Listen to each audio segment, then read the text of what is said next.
Bien, Monsieur le Préfet, merci de votre présence. Madame la députée, un grand honneur parce que vous n'avez pas encore officiellement, puisqu'on doit essayer de trouver un créneau que nous repoussons chaque fois pour différentes raisons. Donc c'est votre première arrivée officielle au sein de la caserne. Madame la vice-présidente, vous êtes toujours présente parmi nous et je vous en remercie parce que c'est important. Je sais qu'on peut compter sur vous. Mesdames les présidentes, Madame la présidente, la vice-présidente, messieurs les officiers, mesdames et messieurs. D'abord, je voudrais revenir sur un point particulier, sur l'historique. Vous avez évoqué en 2007 le général Mautier. Il se trouve que j'ai été chef du service de la communication gendarmerie, de CIRPA gendarmerie, à cette période-là. Et avec le général Mautier, donc j'étais chargé, et le général Parère, de mettre en œuvre, je dirais, la communication. On était convaincus, mais il fallait aussi faire connaître l'association. Donc j'ai certainement été, sans m'en rendre compte, puisque je mesure le chemin parcouru, et j'ai également participé à cette montée en puissance, si je puis dire. Voilà. Je voudrais rappeler, même si nous sommes entre gens qui connaissons bien la gendarmerie, je pense que notre institution occupe une place à part au sein de l'ensemble des administrations. C'est vrai que des gendarmes, avec un statut militaire, qui font essentiellement des missions de police, c'est très particulier. Et en fait, ce qui fait la force et l'originalité de l'institution, c'est vraisemblablement que les génies militaires sont encasernés. Et encasernés, c'est encasernés avec leur famille. Et c'est là qu'on mesure tout l'intérêt et la particularité de l'institution. Parce que le gendarme, bien sûr, on lui dit vous avez un logement concédé par des cités absolues de service.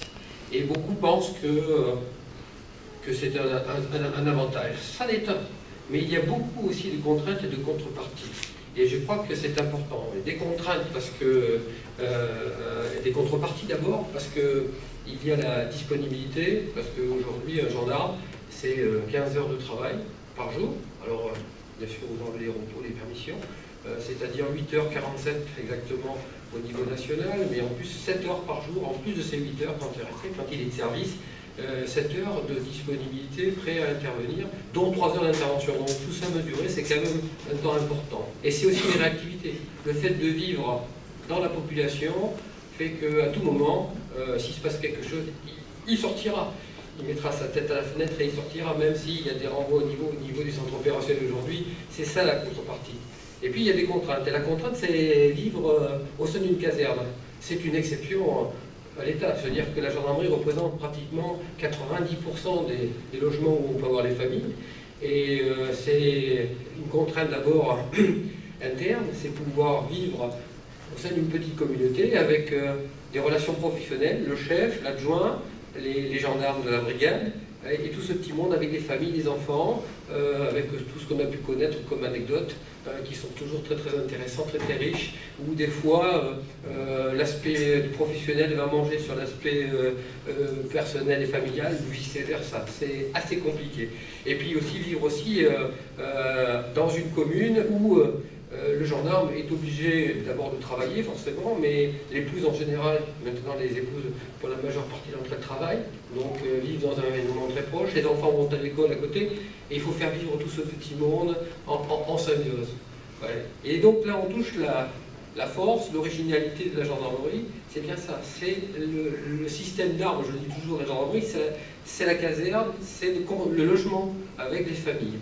Et c'est pour ça que de cette originalité, on peut en tirer une espèce de communauté de gendarmerie que vous avez citée, Madame la Présidente. C'est bien sûr les gendarmes actifs. Bien sûr, on a aussi nos retraités qui sont une force.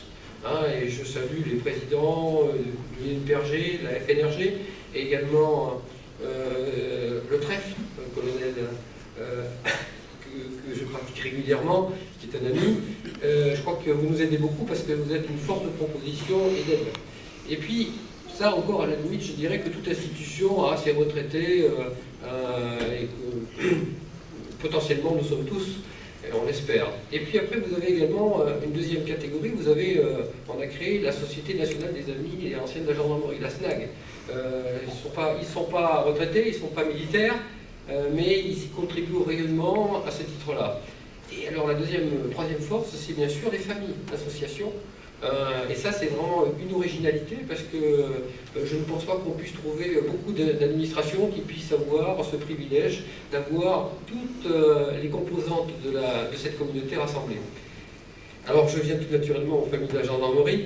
Madame Rodriguez, vous avez souligné les relations que nous avons ensemble avec l'état-major. Eh bien, écoutez, c'est partagé, je crois que c'est important. Et ça se situe tout à fait dans la droite ligne qu'ont souhaité les directeurs qui se sont succédés, c'est avoir un échange direct, facile, et vous venez régulièrement avec le voir, et également rencontrer le conseil concertation, qui sera là demain. L'adjudant Latière, qui n'est pas là aujourd'hui, pour des raisons personnelles, m'a dit qu'il serait présent demain à la réunion. Le conseil concertation, c'est mon représentant au sein de l'art interne au niveau des personnels, et c'est aussi une autre évolution. Il y a encore 3 ans, il n'était pas présent, de même qu'il y a au niveau de chaque commandant de groupement aujourd'hui un référent près du commandant de groupement. Donc, vous avez également souligné tout le travail qui a été fait ou qui reste à faire. C'est vrai que quand je regarde la caserne Marguerite, je me dis il faut continuer. Et en cela, je voudrais remercier M. le Préfet personnellement. C'est vrai que parfois je suis un peu insistant, mais je sais que vous nous aidez. Quelques dizaines de milliers d'euros vont arriver avec un programme que nous appelons de façon barbare le P309. Ce ne sont que quelques dizaines de milliers d'euros face à l'immensité du travail, mais comme vous aviez souligné, Madame Rodriguez, il faut bien commencer. Et l'année dernière, on avait déjà investi une centaine de milliers d'euros dans les huisseries, et c'est vrai que ce n'était pas du luxe. Et il faut continuer. Et si tous les ans, on arrive à bon an, mal an à faire ça, eh bien, on aura une caserne qui aura au moins la prétention de ressembler aux HLM d'à côté, qui sont rénovés régulièrement, et pour lesquels, des fois, on est un petit peu jaloux. Voilà. Mais je pense qu'il faut le travail doit se faire, et je remercie publiquement M. le Préfet pour l'intérêt qu'il a, et également lui aussi, il agit avec des actes. Et puis je voudrais terminer pour dire qu'aujourd'hui, réunis pour inaugurer le bureau de Mme Rodriguez, mais c'est tout à fait ça que l'on souhaite, c'est un partenariat. On a mis un peu de temps pour le rénover parce qu'il fallait de l'argent. On y revient toujours, c'est le nerf de la guerre. Donc globalement, aujourd'hui, je pense que vous allez pouvoir travailler dans de bonnes conditions. En tout cas, vous savez très bien que